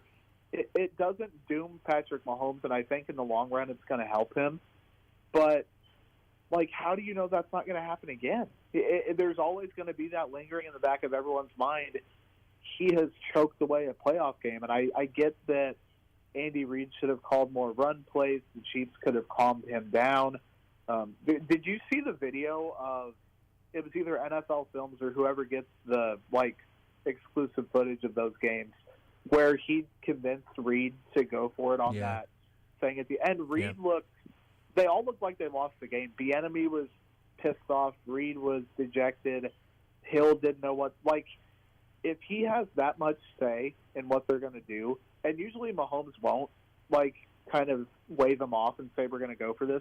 If he is at that stage now, how come he didn't stop himself and say, hey, we need to do this, we need to do that. I'm checking into a run play here because I'm rattled. I know it's the responsibility of the head coach mostly to do that. Reid's not blameless. Bieniemy isn't blameless. The receivers dropped some passes. But at the end of the day, the reason the Chiefs lost that game is because of Patrick Mahomes, and we don't say that very often. I don't think we've literally ever said it. You can go back to the Colts game where he was clearly hurt. The Titans game this year was bad, but that was bad for a number of reasons. I don't have much to disagree with there. Even that, I am perfectly happy for Patrick Mahomes to be the guy that wants to go for it in fourth down situations or up against the clock more often, all of that. But you have to trust that is going to either be successful or that play will be stopped with at least a second left on the clock. I think that's totally fair. And then I talked to Seth earlier today, and I was looking at his story, looking at the All-22 from Mahomes that went up on his newsletter today, and there are a couple of throws where he just does it, like, it is there. I don't know if you've seen the All-22 gif of McCole Hardman wide open over the middle, and not like a busted play 8 seconds into the play, like wide open where the play was designed to go to. The route concept worked beautifully. And if Mahomes either didn't see it or didn't have the nerve to take that shot there. And again, like, I'll frame this question this way, because everything we've said I think has been almost objectively true to this point. But also now, with all of that being said, how much of that are you going to think about week 1 next year or in the AFC Championship game next year? How much of that do you think is going to carry over into Patrick Mahomes' future in your mind? It's always going to be there, I think. And I've been gone off on Twitter. I've had buddies yell at me. I have been critical of him his whole career. Like, when he won the Super Bowl, everyone said, oh, he's the best quarterback ever. I'm like, he's really, really, really good, and he's still the best in the NFL. But we have to stop acting like he can't make mistakes, and people can't hold him accountable for it. And this year, he wasn't the best quarterback in the NFL. He wasn't MVP-level Patrick Mahomes. The stats in the eye test folks showed that. I completely understand the offensive line he was getting used to. I really think that, considering the surgery he had and learning Orlando Brown's tendencies, Lucas kneeing, all that stuff, people took for granted. They just assumed that he would gel with the offensive line week 1, and it looked pretty good week 1, so everyone thought it was fixed. It wasn't fixed. It took him apparently an entire year almost. He looked great for the latter half of the season, or the latter quarter, I guess. That's always going to be there, that he choked away a game. And there's no way to prove that he can't do it again. That was objectively probably the first time he's been that bad for an entire half. But who's to say he won't do it again? He could literally – that's the thing with those, like, teams, that's why the playoffs exist. If the best team in the regular season was so good, they'd go straight to the Super Bowl, and that's not always the case. If the best player was the best player, they wouldn't have any bad games. And they do have bad games. That's why there are so many games. There are so many elements in these sample sizes.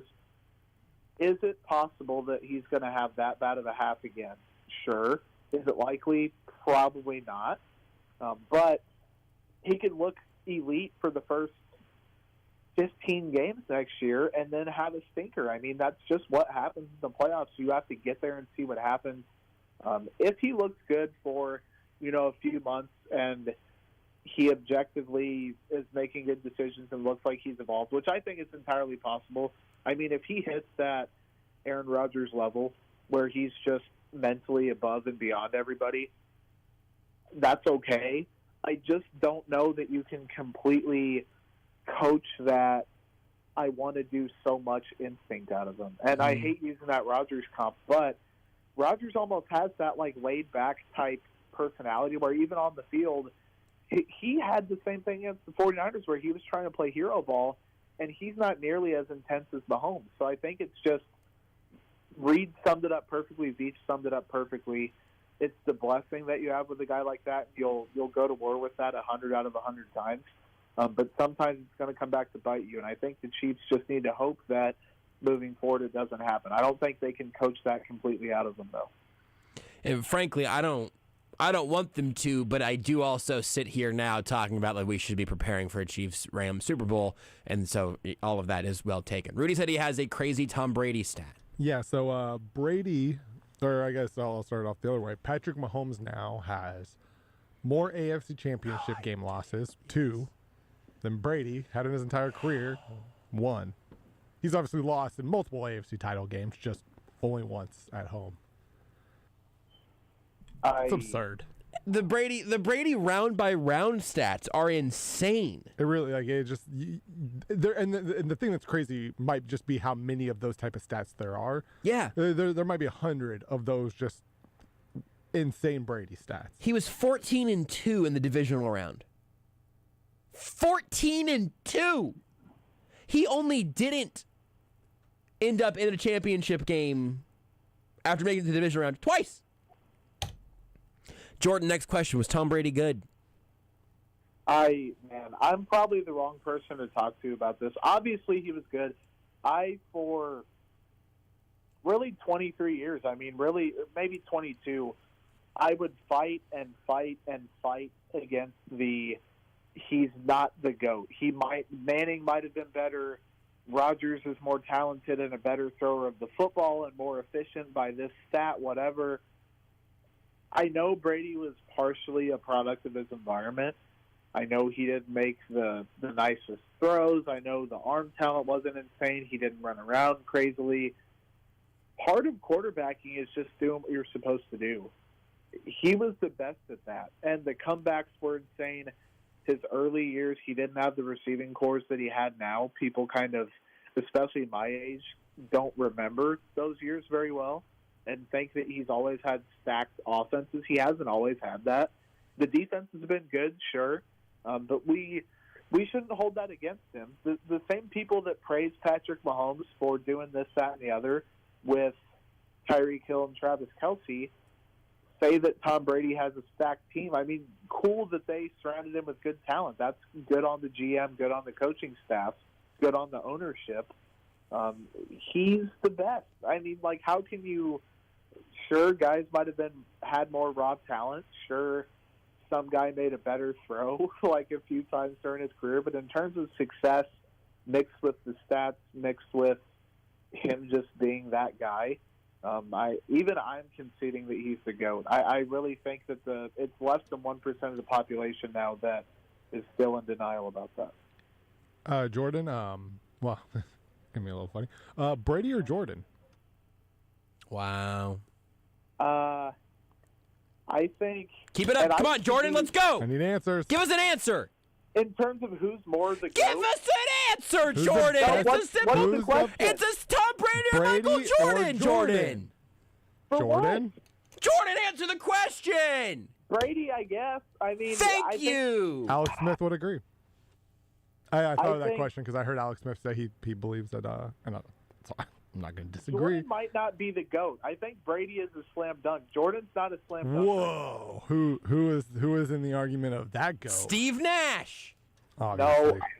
So until a few years ago, I thought that LeBron was definitely the GOAT. Now I'm not in the definitely category. I think by the time he retires, regardless of whether he wins another ring or not, I would lean LeBron, but I totally am not holding it against people who have MJ as their GOAT. LeBron or Peyton Manning? Go.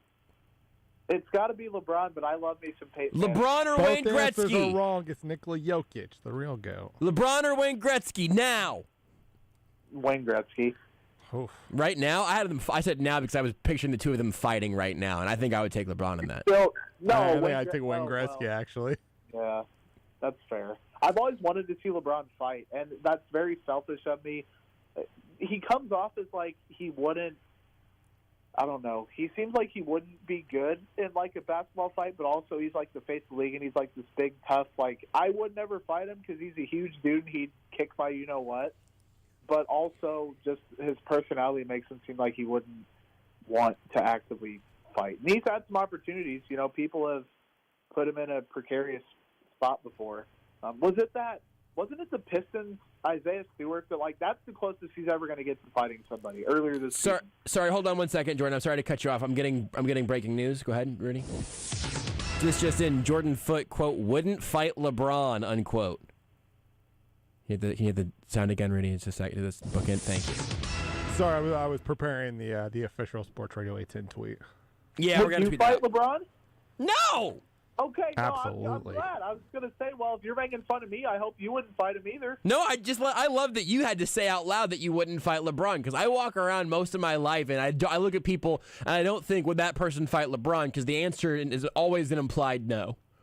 I'm not sure I've met many people that would fight LeBron. Josh, I was once recruited to be on our rugby team. This is a great point. I think I could take LeBron. I'm not sure I'd fight Joshua Brisco. You shouldn't. Josh went to home. He was homeschooled. Yeah, I'd bullies every day. You kidding me? His parents. My parents are brutal, dude.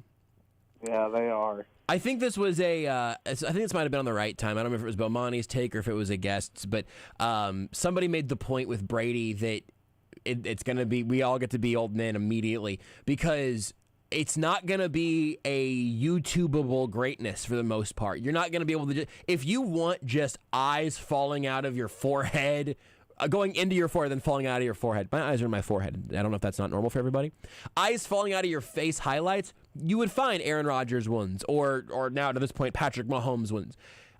Tom Brady is going to have plenty of highlights, obviously. But there is something about the decades of unrelenting, grinding greatness where by the end, I think it's totally reasonable to be where you were, Jordan, of like, yeah, the most talented quarterbacks we've ever seen might be Aaron Rodgers and Patrick Mahomes. The most precise, excellent quarterback we've ever seen over a course of a certain number of years is probably Peyton Manning. But Tom Brady's greatness has been unrelenting, and there's just not an argument against that. It's hard, dude, and it was very, very tiring being that guy that constantly was like, no, he's not the GOAT, and then they say, what's your argument? I'm like, playing quarterback, he just is not the best, but in terms of playing quarterback, he made do with what he had earlier in his career. He won more than anybody, and he was 44 years old playing at an MVP level. Like, yeah. Aaron Rodgers is probably not going to do that. He might not even play at 40 at an MVP level. He might not play at 40 at all. Mm-hmm. I can't see Patrick Mahomes playing at 44, let alone at an MVP level. Like, it's unmatched, dude. And I know that he had crazy teams. I know that he had, for the most part, A.B., Godwin, Gronk, Mike Evans, all those guys. That means a lot, but it doesn't mean everything. He was 44 years old, playing probably banged up every week as a 44-year-old, and at an MVP level, outproducing people 20 years younger than him. I mean, that means a ton. I'm tired of fighting against it. He is the best quarterback ever. Did you guys see that Tom Brady is second all-time in receiving yards made over the age of 40? Behind Jerry Rice, really? Right? It's Jerry Rice, it's Tom Brady, and then Brett Favre has like -2, and he's third because no one else has caught a pass over the age of 40. That's surprising. I know, it's incredible. Did you have something else, Rudy? It seemed like you had a I remember, spicy Tom Brady take or something. No, it was just, I remember Peyton Manning once. He was asked like, why was he so hard to be intercepted like later in his career? He was like, threw too wobbly of balls to be caught. I was like, yeah. He threw some ducks, yeah. They were like, he was like, yeah. It was like, hey, defensive players have a hard time catching a good pass thrown to him. I was throwing bad passes to him. Well, did Did you guys see the Rams game last week when Stafford literally just arm punted? The guy dropped it. Jaquiski Tart literally threw it right down the middle of the field, and Tart just had it right in his hands and dropped it. I mean, I hate saying it because I hate that saying, but that's why they're on defense. Hey, Jordan, I don't know if you know this, but there's a reason they're on defense. Is there? Corners tried to play wide receiver. McCole Hardman was a converted cornerback. And then they struggled. struggled. He went the opposite way. Well, he was too good. He was picking off too many passes as a corner. Remember when me and Josh made a bet? Rudy, you might not have seen this, but I said if Hardman would have gotten 1,100 receiving yards, I'd let Josh hit me with his car. Yes, we have talked. Me and Josh have talked about this. And he didn't even come close. I wasn't sweating for a second, especially earlier in the season, because he came on late in the year. Earlier in the year when he wasn't really doing too much, I was like, man, this is easy. I should have said like 700 yards or something. If McCole Hardman has 1,300 receiving yards next year, can we cut off a finger? If he has 1,300 receiving yards next year, you can cut off a leg. Mark it! I thought he was going to say you can cut off my head. And so I'm glad we at least cut off my head, too. Mark it again! We're obviously going to cut off the leg first, then the head. Mike Vrabel over here is really alarming. Anyway. Mike Vrabel or Dan Campbell? Wow. Well, Dan Campbell's taking, and Mike Vrabel's giving away in their anatomical threats / promises. So I guess I'd rather be Dan Campbell, but rather have Mike Vrabel. There it is. That's my answer. I'd rather be Dan Campbell, but I'd rather have my team coached by Mike Vrabel. I think the Lions might actually have something. I'm not trying to say Dan Campbell's a good coach. He made a ton of very bad decisions this season.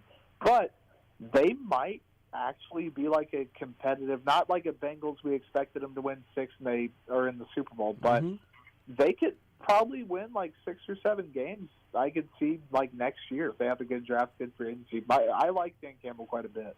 Dan Campbell probably cost himself some money by winning too many games this year, just by the way the NFL is trending. A few $100,000, I think, probably. I think Dan Campbell probably was just giving it regardless. What do you think you get for a tie? Did you get 50 grand? He does have to deal with Jared Goff. That's true. Yeah, that's tough.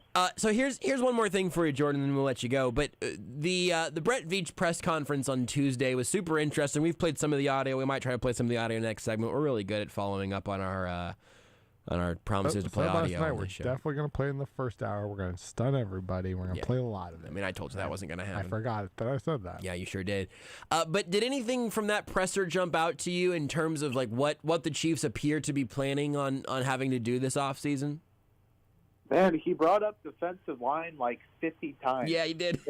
It was quite a few times. He basically said the same exact thing about the wide receiver 2 spot, about how if there's a suitable weapon out there, then we're going to be aggressive, all that good stuff. He emphasized the offensive line, which is kind of interesting. I don't expect them to, give up on Lucas Niang and suddenly bring in someone. But Mike Remmers is a free agent. If I remember correctly, he only signed a 1-year deal. So, I mean, they have some work to do. He mentioned the cornerback spot and kind of not made fun of himself, but said, you guys always mention how I don't invest in cornerbacks, but his draft system is unique in that he really sticks with those tiers. And he's like, I don't care if this guy is a 4th-round pick on everyone else's board. He's a tier 2 player for us. They're going to keep standing by that. They have a little extra draft capital to work with this year. I'm intrigued to see what they do. I think it's going to start with the defensive line overall, though. Last question. I asked this to Seth earlier in the week, and I've been thinking about it since. If you could have added one blue-chip player to the Chiefs in the AFC Championship game, what position would it be at? And if you could add one for right now before they have to go into the offseason, into the draft, where would you add them? This is kind of a smart aleck answer. Would quarterback technically be the answer for that game? You know what I mean? Like, technically, another quarterback probably wouldn't have had that meltdown. He wouldn't have been as good in the first half, but, let's say... Wait, are you replacing Patrick Mahomes with I never thought I'd say Matt Stafford right now? What are you doing? He's not blue chip, and I love Matt Stafford, but, what if... Is Russell Wilson even blue chip? No, I don't think so. What is happening? Did I just black out? what if you put Aaron Rodgers isn't even blue chip because he had a bad playoff game. What if you took? Are we going to end up with Tom Brady again? With 44-year-old Tom Brady? If you put 44-year-old Tom Brady, I think would have won that game. So the actual non-quarterback answer, I guess wide receiver, and hopefully he would have given them the ball. Like, I think if those first couple drives unfold well and there aren't dropped passes and stuff, maybe he settles into a little bit of a rhythm. Apparently it didn't matter what running back you had, what tight end you have, any of that stuff. Yeah. I don't think defensively they had a major issue there. So I'd go wide receiver, and then you said if I had to pick one blue chip like position to improve. Yeah, you get to add a blue chip player at any position of your choice for 2022. It's got to be defensive end, man. I don't know who that would be, whether it be Chandler Jones or somebody else. But to have a blue chip pass rusher, they're actually paying to be a blue chip pass rusher instead of, I don't even know what color chip pass rusher they're paying to be prime J.J. Watt. I think that's a massive improvement. It's a massive value. I thought safety, perhaps, given the uncertainty with a certain member of the team. But I think I'd go defensive end. Well, all I'm saying is, I think you sound a little grouchy. Maybe we could both use a Snickers right now. Is just what I'm thinking now because of just how this segment has ended. So, Jordan, thank you for making some time for us here tonight. We'll talk to you again soon. Go grab a Snickers. Yep, sounds good. Only the fun size ones, though. I can't have too many calories. No, you got to keep it. You got to keep it cut down. No toddler size ones. Thank you, Jordan. It's Jordan Foote. You can follow him on Twitter at FootNoted. You can read his work at arrowheadreport.com. Inside the Royals, but also a part of the SI Fan Nation Network. And, of course, right here on Sports Radio 810 WHB. We'll take a break. Whenever we come back, I have literally no idea what we're going to talk about. Certainly not going to play all this audio. That'd be irresponsible. Oh, we should maybe do that? No, all right. Maybe we'll hear from Brett Veach whenever we come back. Take the show with you wherever you go. Listen live on the Sports Radio 810 mobile app and 810WHB.com. Guys, this Valentine's Day, there's only one stop you need to make an impression. Your local Price Chopper. The classic dozen rose bouquet never disappoints. Right now, it's only $24.99. Or you could upgrade to the stunning My Sweetheart arrangement, which comes in its own beautiful vase for just $99.99. Don't forget the sweet treats while you're here. Delicious chocolate-covered strawberries are just $9.99. For an unforgettable Valentine's Day, Kansas City knows. Price Chopper. Do you know what the top 3 New Year's resolutions are? Losing weight, quitting smoking, and paying off credit cards. A1 Mortgage can't help you lose those pounds or put out the smoke, but we can help you with a fast, easy refinance that will knock out that credit card debt. Call A1 Mortgage at 816-822-8888. That's 822-8888, or apply online at a1mortgage.com. Contact A1 Mortgage and ask about the fast, easy refinance that has no out-of-pocket closing costs, no application fee, and you can even skip 2 months of payments. So call your doctor about losing those holiday pounds and kicking the nicotine. Call A1 Mortgage about helping with those holiday bills. 816-822-8888. That's 822-8888, or apply online at a1mortgage.com. A1 Mortgage, making your dreams a reality is what we do. A1 Mortgage Group, LLC, a Kansas and Missouri licensed mortgage company, NMLS 268370. Terms and conditions apply. Subject to change without notice. This is Chad with 810. Losing weight sucks. At least it did before I got help from Shaman's Leewood Total Wellness.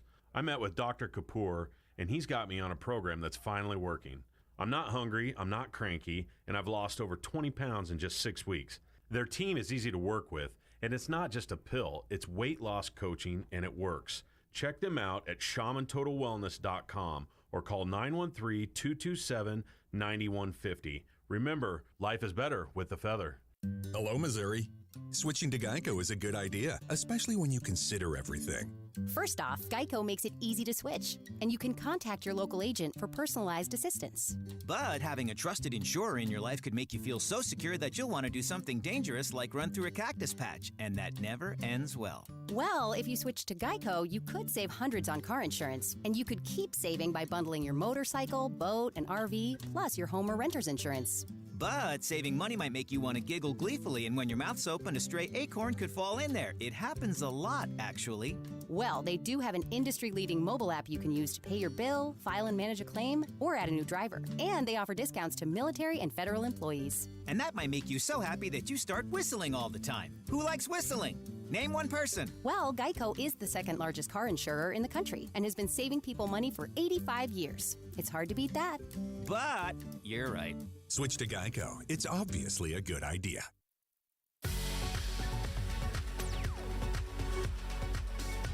This is Almost Entirely Sports with Joshua Brisco. Twice you've had good jokes too late. Rudy's had good jokes too early. If you guys could get your timing figured out, if Rudy had the half-second I'm hitch, too lazy for that.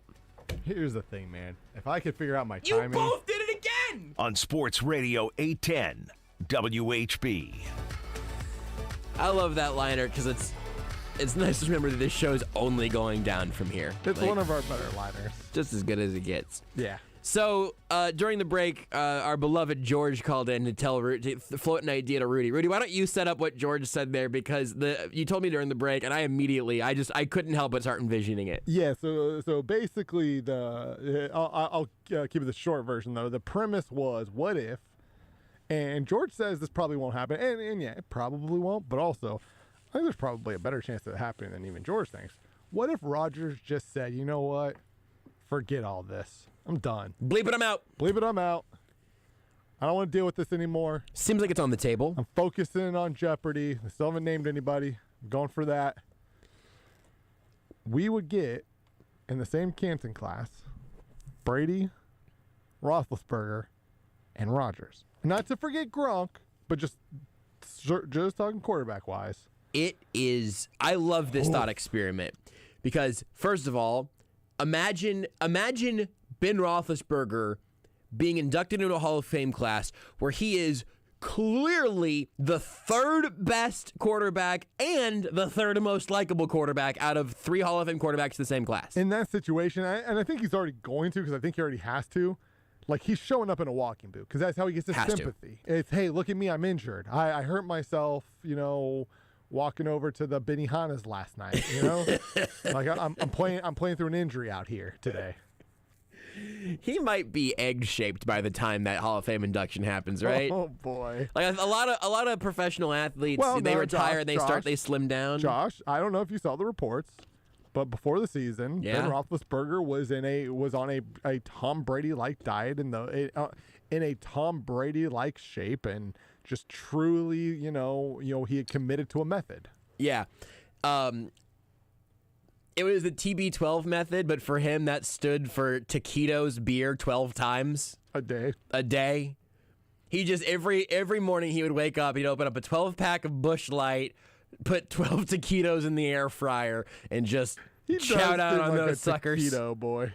Has to be, right? Has to be. Nothing wrong with that. I'm a taquito boy. I love a taquito. I had taquitos last weekend, if I remember right. I think it was this last weekend. I was down at my sister's house.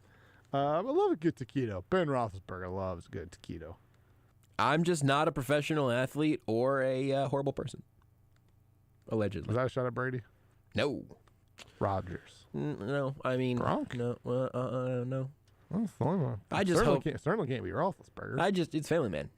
That's what the word cloud said. He wears a walking boot like most days. The other thing about this that's hilarious to me is the idea of, Rob Gronkowski also getting inducted. By the way, I'm sure there are other, defensive players that will be eligible at the same time. I know, crazy, right? There will be guys that just simply cannot get in because the class would have too many dudes. But, well, of course, holy cow, do you know who else might be in that class, Rudy? Who? Antonio Brown. Oh, bleep. He's not getting in. He'll be in discussion there, not letting Antonio Brown in. Maybe he doesn't get in first ballot, but he's a deserving Hall of Famer. Holy smokes. He's got the numbers. The writers aren't. They're not letting him in. I don't think they're Football writers aren't baseball writers, to be fair. I mean, no, they're not baseball writers. They're not. Come on. They don't care if a dude did PEDs, but I think if you take off your jersey in the middle of a game and just say, peace, I'm out, I don't know if you're getting in, man. There might be a frozen foot policy.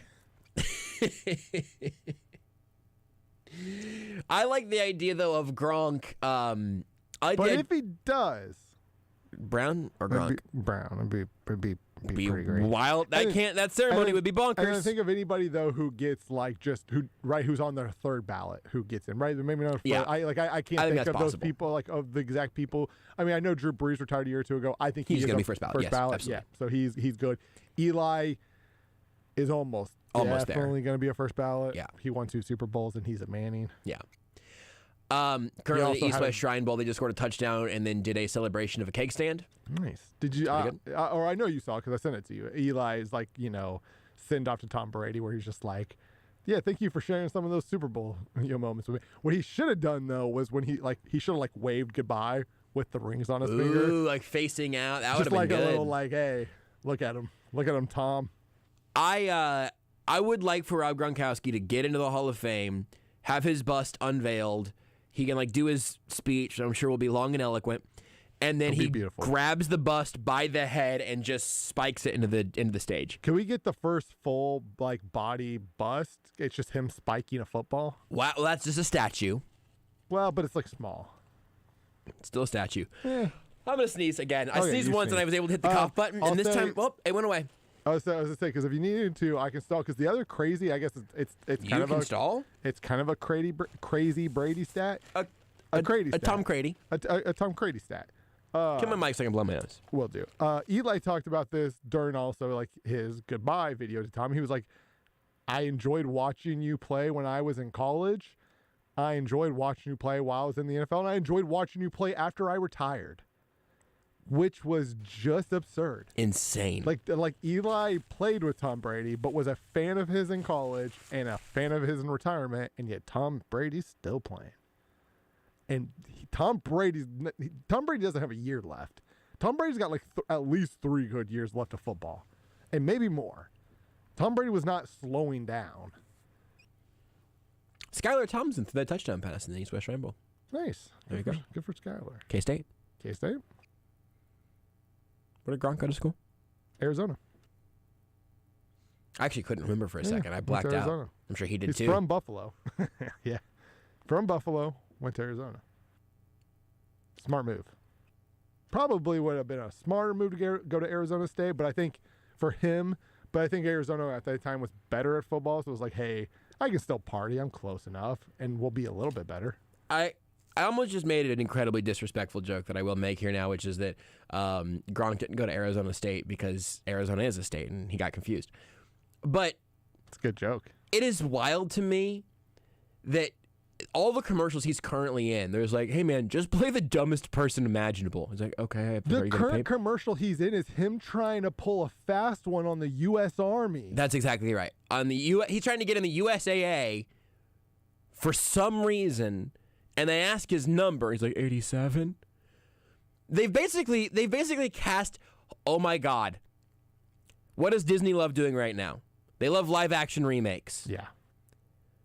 There's a somewhat recent animated Disney movie that I think could have a truly horrific, absolutely unhinged live action remake, Emperor's New Groove. You have a man turning into a llama and back again, but Gronk is literally Kronk. It's really good. Their names are like a letter apart. Just cast him. Don't make it The Rock. You're going to want to put The Rock in that role. You're really going to want to. You can't. It's got to be Gronk. All right, we'll take a break, and we're going to cast the rest of that movie whenever we come back instead of playing Brett Veach audio. Want more Almost Entirely Sports? Watch the show live on the Sports Radio 810 Facebook page. Kansas City's home of the Jayhawks, March Madness, and the Final Four. Sports Radio 810, WHB. Up the court to Harris, a lob to D-back, and a two-hand jam! And he hangs on the iron with one hand. Saturday at 3, the Jayhawks face Baylor.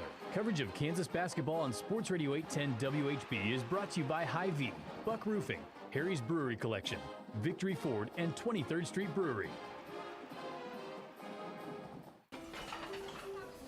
You probably wouldn't leave thousands of dollars on the table at a diner.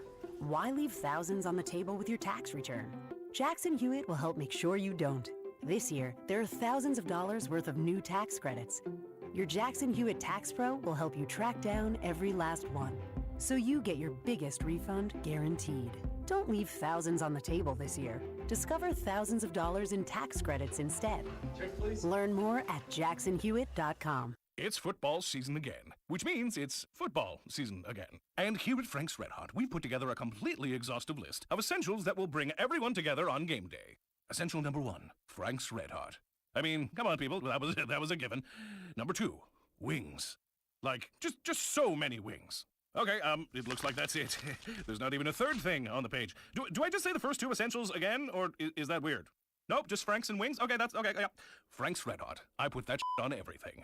Hey KC, this is Jack Johnson, the host of The Shift on ESPN Kansas City. Are you a fan of live music, karaoke nights, Saturday and Sunday brunches, and the best place in town to watch our hometown teams? Then there's no better spot to go to than Iron Horse Bar and Grill, located on the corner of Null and 151st Street in Leawood. Every Monday through Friday from 11 a.m. to 6 p.m., Iron Horse offers $3 wells, domestic bottles, drafts, and cans. Their food is made from scratch, having a great selection of apps such as brisket nachos, beer-battered onion rings, and fried pickles. So if you're looking for great food and a terrific time, come on out to Iron Horse Bar and Grill off 151st and Null in Leawood.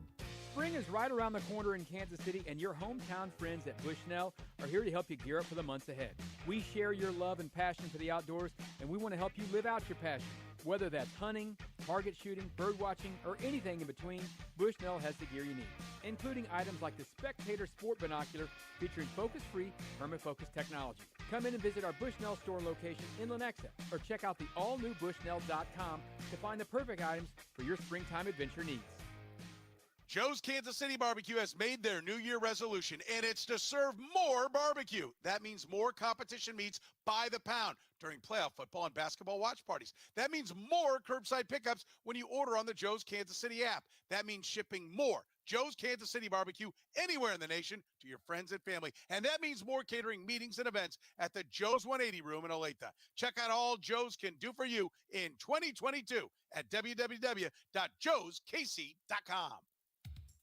Icon is seeking healthy, non-smoking men and women ages 18 to 65 to participate in a clinical research study at our facility in Lenexa, Kansas. Volunteers must be available for one stay of 5 nights and one follow-up visit. Qualified participants may receive compensation up to $4,000 for time and travel. Call Icon today at 913-210-5900. That's 913-210-5900.